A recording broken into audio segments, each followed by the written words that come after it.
Okay, we will finish, Lord willing, and he doesn't come and I don't drop over dead in the next 30 to 45 minutes. If I do, it's okay. Either way, if I leave, if I'm transported out, that's good. If I drop over dead, that's even better. So don't worry about it. But anyway, should that not happen, we will get through chapter 5 today. If you'll recall, Jesus was, when we stopped, Jesus was trying to explain, or explaining, he wasn't trying to explain, he was explaining where his authority came from. And we stopped our discussion, I believe, in around verse 31. So we'll start there. He's talking to the Jews now, and of course they're challenging his authority in the things that he's been doing. And he says, if I testify about myself, my testimony is not valid. There is another who testifies in my favor, and I know that his testimony about me is valid. You have sent to John, and he has testified the truth. Not that I accept human testimony, but I mention it that you might be saved. John was a lamp that burned and gave light, and you chose for a time to enjoy the light. I have testimony weightier than that of John, for the very work of the Father has been given me to finish, and which I'm doing, testifies that the Father has sent me. All right, so he's got a witness, he says in John, John comes along and states who Christ is, and that John is the forerunner of Jesus. Jesus following him, but they don't accept it. They reject it. They believe they don't believe John is a prophet. They don't see him that way at all. So he says, well, if you don't accept John's testimony, would you accept my Father's testimony? Well, of course, when he says it the way he says it, that makes him even more infuriated, because he refers to him as my Father. And of course, that's what's got him in hot water with him in the first place. So instead of backing off and, saying, well, maybe you misunderstood, or maybe we're having communication problems here, he says, no, I'm and what I said earlier is still true. And that is, the Father bears witness to me as to who I am. When you call God the Father, what does that make you? It makes you the Son. So just in his defense of and stating who's testifying for him, he puts the argument together that he has to be the Son of God to call God his Father. So you got the works. You see Jesus would say, you see the things I've done. Who can do these things? Were I not from God? Who else has come along and done what you have seen me do at this point in time? And then, of course, you got also the scriptures, because you got Old Testament prophecies, you got statements talking about the coming Messiah. And he says, I have the witnesses. Does that change anything? And of course it doesn't, because they've already made up their mind that they're not going to believe that he's the Son of God, or that he's even, I'm not even sure. I've heard people say that people will say that Jesus wasn't the Son of God, but he was a good man, a good teacher. No, he wasn't. Because if you're a good man, you don't lie. And to say you're the Son of God, you're lying. So he can't be a good man and not be the Son of God. He's either the Son of God or he's a liar, one or the other. And so the idea that you can make him one without the other is not feasible. So then he says that there were things that were done earlier. The law was given to you. and you didn't accept Moses' word either. You haven't accepted anybody's word for me being the Son of God. And the Father who sent me has himself testified concerning me. You have never heard his voice, nor seen his form, nor does his word dwell in you, for you do not believe the one he sent. You diligently study the scriptures because you think that by them you possess eternal life. Though these are the scriptures that are testified by me. You study the scriptures thinking that by much study you can earn God's favor. You know, I know this, I memorized this, I've done all this, God has to like me. And he says, but the point is that in doing it, you still miss the point of the scriptures, because those scriptures were put there to testify and to foretell my coming. And he says, then I do not accept praise from man, but I know you, and I know that you do not have the love of God in your hearts. I have come in my Father's name, and you do not accept me. But if someone else comes in his own name, you will accept him. You're so biased, you're so blind. You will accept false teaching and think it's okay. But when I give you the truth, you reject it because you've already made up your mind that this man standing before you, the apparent son of a carpenter, he wasn't, but the apparent son of a carpenter couldn't possibly be Messiah. And once you've made up your mind that I'm not Messiah, there's nothing that can be said that will apparently change your mind about that. Let's see. How can you believe if you accept praise from one another, yet make no effort to obtain the praise that comes from the only God? But do not think I will accuse you before the Father. Your accuser is Moses, on whom your hopes are set. If you believe Moses, you would believe me, for he wrote about me.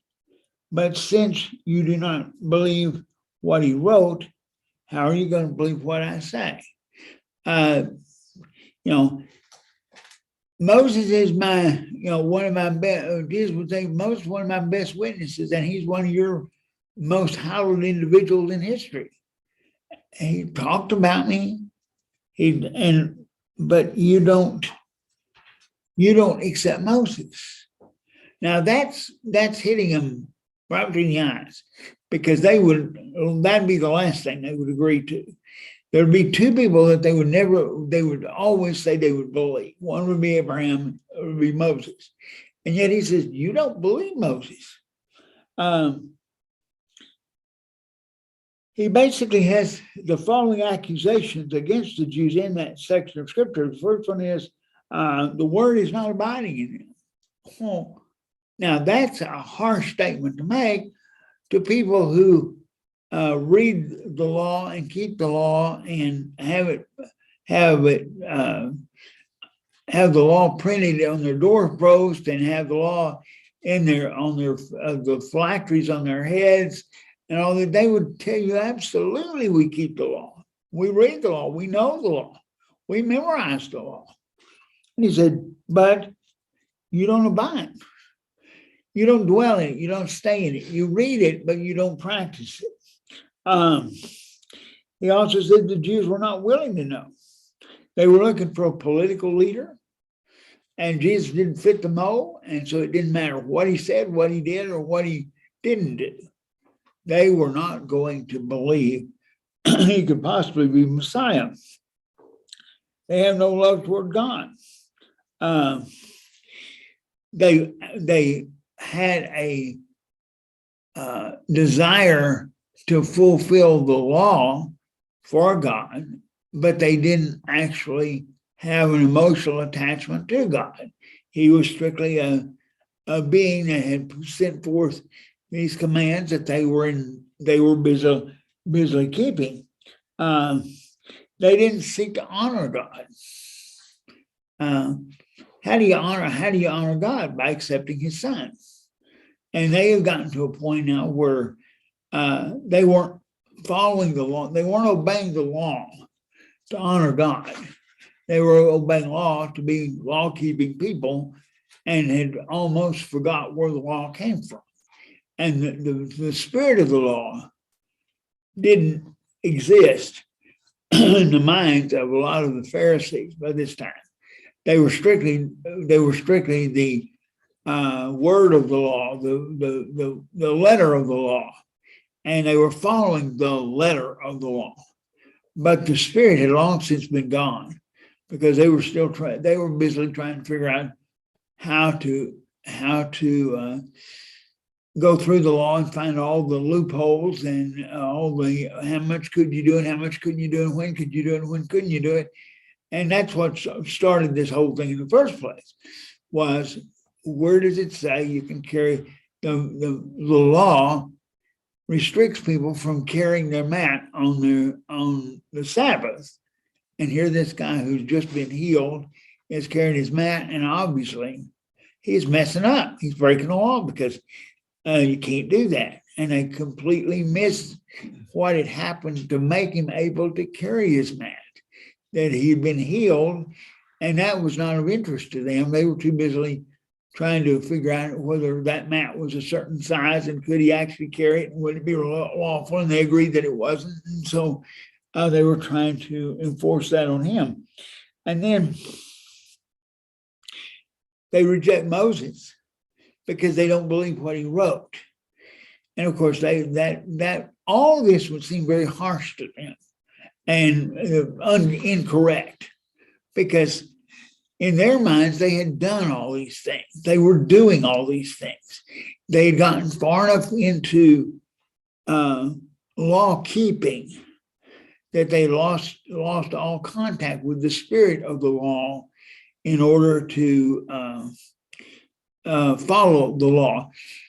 I actually had a friend once, but I had a friend. I still, as far as I know, I still have her. I haven't heard from her in a long time. But her daughter, when her daughter was quite young, they were on their way to church, driving to church. It was Sunday, on a Sunday night, as I recall. And there was this guy that needed, he was by the side of the road, kind of like the Good Samaritan, but he wasn't beat up, but his car was there as well. And so Earlene said, well, we can drive over there to that side of the road and check with him, see if he's okay, what he needs, and so forth, and so on. And her daughter, who was probably preschool or grade school, early grade school, said, no, Mom, we can't do that, because if we do, we'll be late to church. That's an example of law keeping to the exclusion of keeping God's law. You have two laws that come in conflict, and one says we need to be at church. That's good. I mean, to say we don't need to be is wrong, but to say that takes precedent over everything else is equally wrong. You have to look at the laws of God and put them in some kind of perspective order as to which are the more valuable, which gets back to, of course, the Good Samaritan, because the man at the side of the road needed help, but the priest and Levite couldn't stop and help, because if they did, they'd become potentially ceremonially unclean, and then they couldn't do their temple duty. And that would mess up the temple worship, and they were counting on them. I mean, it was, they had their certain roles, and if they didn't do them, somebody had to cover for it, and it just messed everything up. So they're thinking, well, if he's alive, we can help him, and that'd be okay.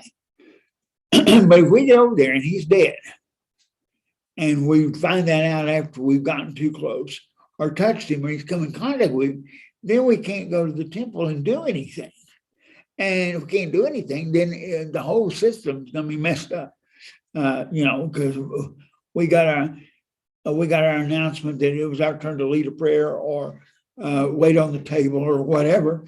And if we're not there to do it, then somebody's got to reshuffle the whole deck to get somebody to fill in for that. So this is the idea that the Jews were into, and this is what God, this is what Jesus was so upset about, because it was obvious that they had lost, excuse me, they lost their love for the letter, for the spirit of the law, in an effort to follow the letter of the law, quote, perfectly, which they couldn't do that anyway, but they thought they could, or they thought that was their duty, was to keep the law perfectly, and in that God would be happy. And instead it was God was not happy, because they had put one thing in front of the other as to its importance. Okay, so now we move into chapter 6, and John writes, sometime after this, Jesus crossed to the far shore of the Sea of Galilee, that is, the Sea of Tiberias, and a great crowd of people followed him, because they saw the miracles or miraculous signs he had performed on the sick. Then Jesus went up on a mountainside and sat down with his disciples. The Jewish Passover was near. When Jesus looked up and saw the great crowd coming toward him, he said to Philip, "Where shall we buy bread for these people to eat?" He asked this only to test him, for he already had in mind what he was going to do. You'll notice that throughout the book of John, John will editorialize and give us insight into what someone thought or whatever. And of course, that has to come by inspiration, because John has no idea what Jesus. If John just heard him say that, there's no way that he would know it was a test. He'd have no way of knowing why Jesus asked the question, unless Jesus wanted a specific answer.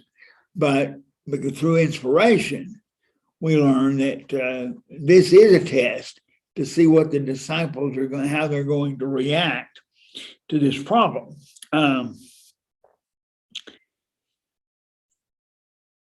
Jesus is very popular at this point. There's a large crowd following, and if you're a political leader or want to become a political leader, one of the necessities, no matter what type of government you're operating under, to be a political leader, there has to be a degree of popularity. People have to like you and like what you do, like what you stand for, like what you say. And Jesus had accomplished that. That was not his intent, but that's what had happened. So Philip answered him, 8 months' wages would not buy enough bread for each one to have a bite. Another of his disciples, Andrew, Simon's brother, spoke up. Here's a boy with 5 small barley loaves and 2 small fish, but how far will that go among so many? Well, that wouldn't even feed the boy. I mean, he's not going to be overly stuffed with 5 loaves and 2 small fish. 200 days' wages are not going to be enough. Well, Jesus can't figure this out. I mean, he can't do the math. Of course he can do the math. That's why it's a test. He didn't need the answer. He even knew how we were going to solve the problem, but he was not going to. He wants the disciples to think. As most of you know, I'm a firm believer in having people think. I like for people to think. I don't like it when they don't think. I don't care what we're talking about. I don't care who said it, including me. I want you to think. We live in a society right now where thinking on your own is practically non-existent. No matter what we're talking about. we go to church, we sit through services, we come out and someone asks, well, what did you think about X? I know because I've done it, surprisingly. And I've had members, I've had elders, I've had preachers even say, I don't know, I didn't hear that. And I go, why not? Why didn't you hear it? And I'll tell them, of course, we have something we haven't had this century, this time in our world history. We can now say, well, go look it up online and watch the video, and and of course, when they do, they call me up and go, okay, you're right, he did say that, or we said that, or it was said. I won't you don't have to agree with me. That's not the issue. I'm not that smart, nor am I that wise. The idea is not agree with me.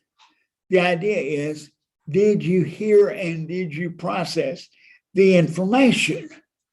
Now we can discuss your idea of what you heard versus my idea of what we heard, and perhaps we'll even agree. But the main thing is, did you hear it? Did it register? Did you hear what he or she or they said? When you look at our world in the world of politics, which is not particularly a good place to go, but nonetheless, be it political or be it the news, how do you know what just happened? Well, because you got 6 people sitting in boxes or on a stage, and the second that's over, these 6 people will tell you exactly what the man said. I don't need 6 people to tell me what he said. I heard him. I can process the information.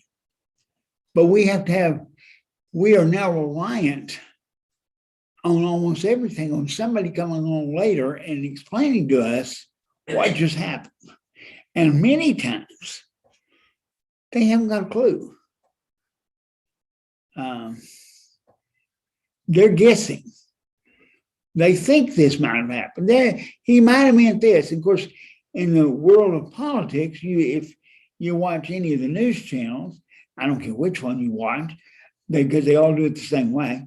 You have 2 different people, and they each give you their view. One's on one side, and one's on the other. Usually, depending on the station you watch, the one who's most persuasive is the one that holds the view of that particular station, okay?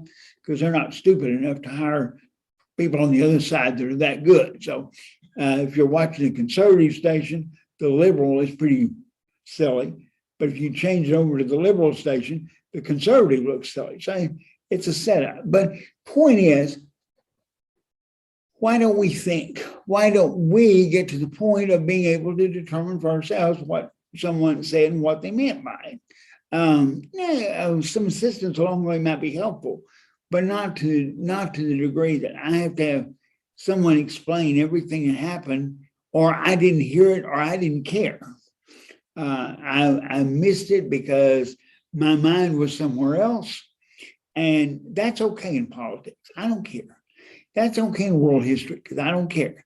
But when it comes to the Bible, I care. I want people to have a knowledge of the Bible to the point that they can draw an opinion based on what someone says and either agree or disagree.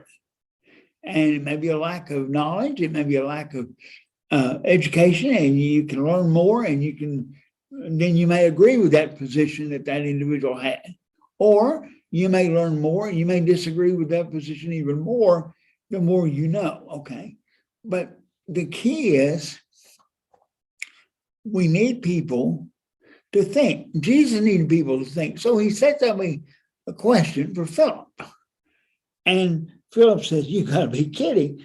Well, here comes Andrew. Now, Andrew's a good guy because Andrew throughout the book of John will always show up with something of interest. He showed up with Peter, his brother, and now he shows up with his boy. He says, well, I got something here, but it's certainly not the solution to the problem because, there's not enough food here. The loaves according to understanding the time, were probably about 4 inches in diameter, would be considered a loaf. So these are not big loaves of bread at all. The Greek word used for the small fish, they were is what were called relish fish, and it would be similar to what we would call sardines. Now, if you got 5 small little crackers, as it were, or almost crackers, and you got 2 sardines, the kid's not going to go. The kid's not going to be. Better not be very hungry, or he'll be full before he won't be full when he finishes his meal. So now we're going to take this and do something with it.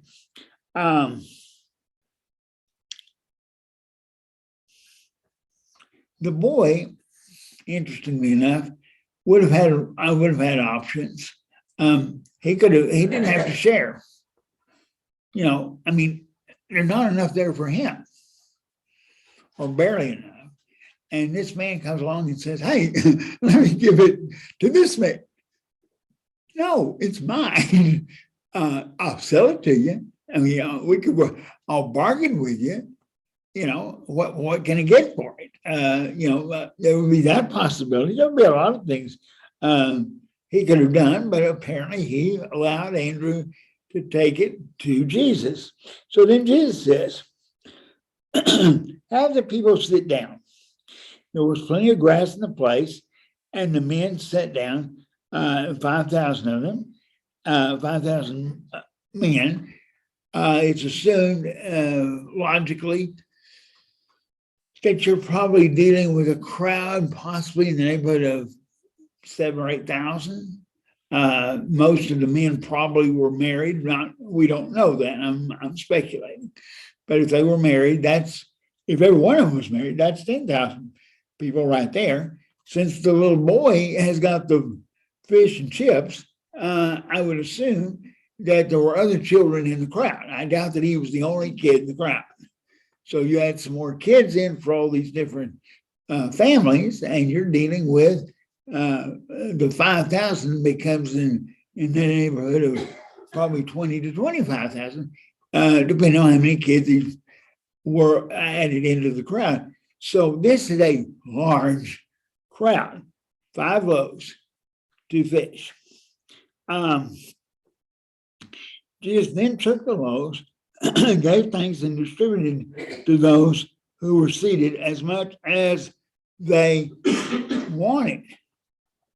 So that means they could get seconds, thirds, fourths, and fifths, should they want that.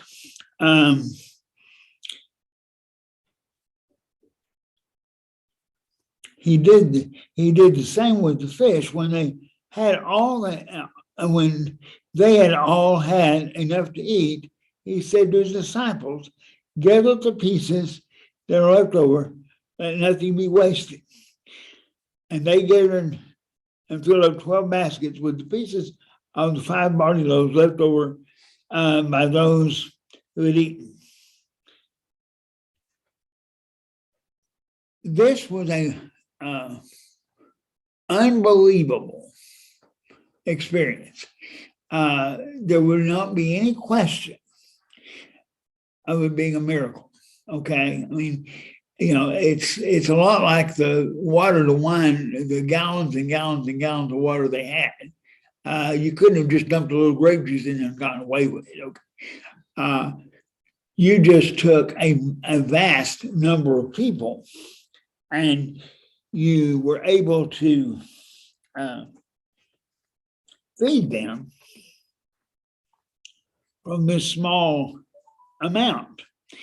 Often wondered what the little boy thought over what has just happened. My first thought was he might have gone up to Jesus and said, "Would you like to put in a fish and chips place?" I mean, I got a money-making idea here because we can make a killing. Or he could have used, for the first time, the Greek word for Xerox. because that's what it looked like Jesus did with. He just made over and over and over and over copies of the same thing. So perhaps he had the idea of, maybe that's the first time the idea of Xerox ever came into view. But the point is that in verse 14, it says, after the people saw the miraculous sign that Jesus did, they began to say, surely this is the prophet who has come into the world. Now, it's interesting that they've probably been listening to him preach and teach. That doesn't impress them. They don't say he's a prophet because of what he said. They are impressed with him being a prophet because of what he did.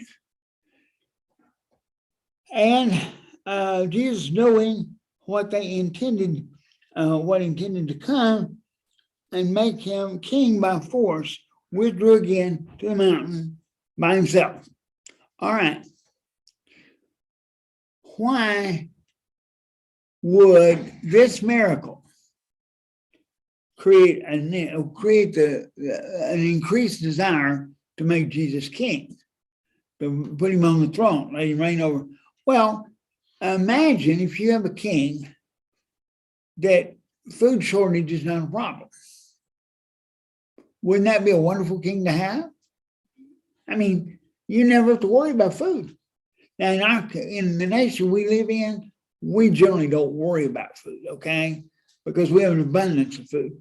But in a nation where food is short and you are worried from one day to the next what you're going to eat, and you can put a man on the throne that can create somehow food, I think that's a winning political move right there that would probably get a whole bunch of people to want this man to be king. You'll see the same thing come up when he heals the sick. And we'll get to some of those later. We've touched on one or two already, but we'll find out that when they see him healing people, it increases their desire to make him king. Why? Well, it's obvious. Imagine if you're the commander of the army and you send the forces into battle, and every time one of them gets killed, you pop him back up again. I mean, now this is a winning battle strategy that's hard to beat. Got to be really kind of spooky to the other side when they cannot defeat the army because it never dies. They keep resurrecting every time. So that would be the winning reason why you'd want that individual to be made a king. Put him in a position where we can use him militarily. It's a absolutely perfect military solution. Because the good part is you don't even have to know how to fight a battle. It doesn't matter. They can't kill you. So, or if they do, you're immediately resurrected. So just by sheer force, you're going to wear the other side down just from them swinging swords and killing you, and you're getting back. And of course, the other side's going to be a little bit spooked by that anyway, I think, when they send a lance through you and suddenly you stand back up and throw the lance back at them. I mean, this would be the perfect military solution to a problem. And thus, every time when he does healing, it brings to mind not that he's the Son of God, but that he's going to be an excellent king. And so this is part of what Jesus wanted. So what does Jesus do? Well, he has to leave because they're fixing to set him up in a direction he's not here to be. He's not here to be a military king, and he's not here to be a food dispensary. That's not what God sent him here for. And if he doesn't leave, they're going to pursue the idea of him becoming the king, that he's an earthly king, fulfilling earthly wishes, as opposed to a spiritual king being here to do what he is God sent him here to do. So you'll see him retreat. Okay, so he retreats. And when evening came, his disciples went down to the lake where they got into a boat and set off across the lake for Capernaum. By now it was dark, and Jesus had not yet joined them. A strong wind was blowing, and the waters were growing rough. When they had rowed 3.5 miles, they saw Jesus approaching the boat, walking. Then they were on the water, and they were terrified. But he said to them, "It is I. Do not be afraid." Then they went. Then they were willing to take him into the boat, and immediately the boat reached the shore where they were heading. Okay.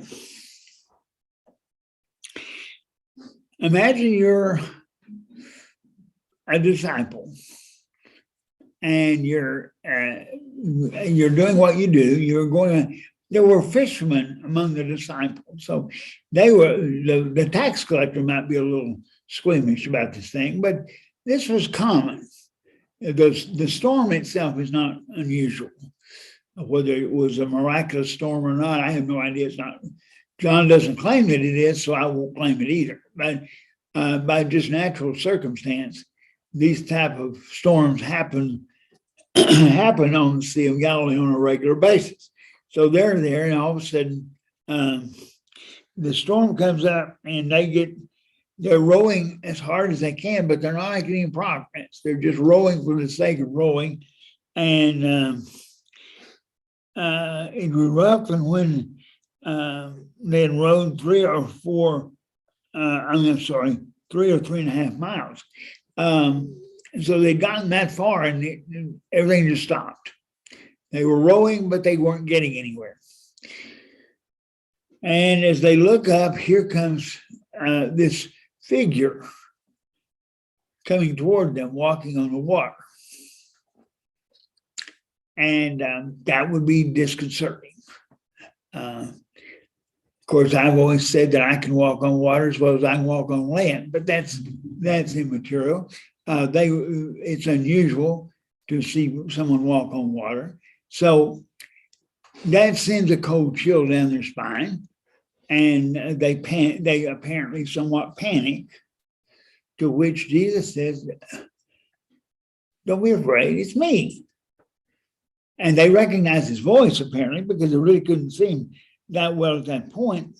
And but they hear his voice, and it causes them to calm down.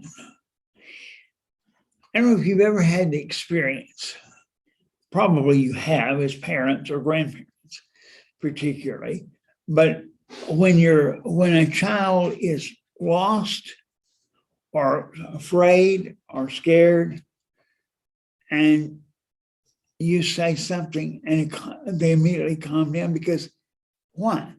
Because that's a voice I recognize, and as a parent, I've never been a parent, so I have to count on other parents having said this. I assume it's true. But in a crowd of kids, you will hear your child's voice over all the others, which for those of us who don't have kids, that's fascinating, okay? But it's true. And you will recognize that voice, and they will recognize your voice over all the other parents or adults or whoever's in that crowd. And if you've ever had one of your children get lost, not long-term lost, just missing them in the store or whatever, and they get back together, it's a joyful experience, and it comes. Now, it's not joyful for the kid as a general rule thereafter, because although there's joy in finding mom and dad, there's misery in what mom and dad are going to do to the kid because they told him not to run off like that. But just in passing, and share this story. Yes, doesn't really fit in that well, but I like the story, so you're going to hear it anyway. the friend I was telling you about, whose daughter was concerned that they were going to miss church, helping this poor man at the side of the road. At another time, the daughter was not a bad person. I mean, she wasn't, but she got lost. And of course, mom was frantic. And I mean, good and lost, not just in a store. She just disappeared. And this was in an era when, we didn't have all the tracking devices and the phones and everything we have now that you can track your kids around with if they've got the electronic equipment. Well, she was absolutely lost. And so Earlene, that's the lady, got a phone call. Or got word, she got word anyway. She didn't have a cell phone, so that wasn't the way she got it. But she got word that her daughter was at the police station. So she went to the police station and they asked Ramona, that was the daughter, said, now Ramona's sitting there, I think she's in a candy bar or something, I don't know. They were keeping her occupied. And it happened that one of the officers knew her. I mean, knew Earlene when they went to Sunset Church and knew her. And so the officers at the desk said, when Earlene came in, Ramona's sitting there eating her candy bar. And they said, oh, is this your mom? And she goes, no. No. Don't know her. The only thing that made it work was the fact that there was a policeman in the station that knew that was mother and daughter, because Ramona absolutely didn't know her mother from a hole in the wall. Because I suspect she was enjoying eating the candy bar. I know for a fact that she didn't enjoy that candy bar thereafter, because Ernie was very, very upset with her, not only for getting lost, but then for denying that she knew her mother and that her mother meant anything. So, but the point is that when you get separated and you hear this voice and you recognize it, of course, Jesus said, my sheep know me. Why? By the sound of my voice. And back in the day of Jesus, you had shepherds, of course, with their sheep, and they would collectively put their sheep together in one flock. But when they got ready to separate, the shepherd would call, and his sheep would follow him, but none of the rest of them would. And in other words, they really had it imprinted, that sound, that voice, and they would follow that individual. So we have here the calming of the disciples by Jesus' words. The other miracle that takes place is the boat immediately is at the shore. They couldn't row it across, but the minute Jesus enters the boat, it suddenly goes to where it needs to be. So you have several miracles here at the same time taking place, and each one establishes Christ as the power, having the power of the Son of God. And of course, this one will be, which will be others, but this one particularly shows his power over nature. The fact that he can handle gravity and walk on water is rather unique. All right, so we'll deal with the next day, because that's what the next verse 22 says, the next day. So we'll pick it up next week. So when you come back, we'll start with verse 22 and go from there.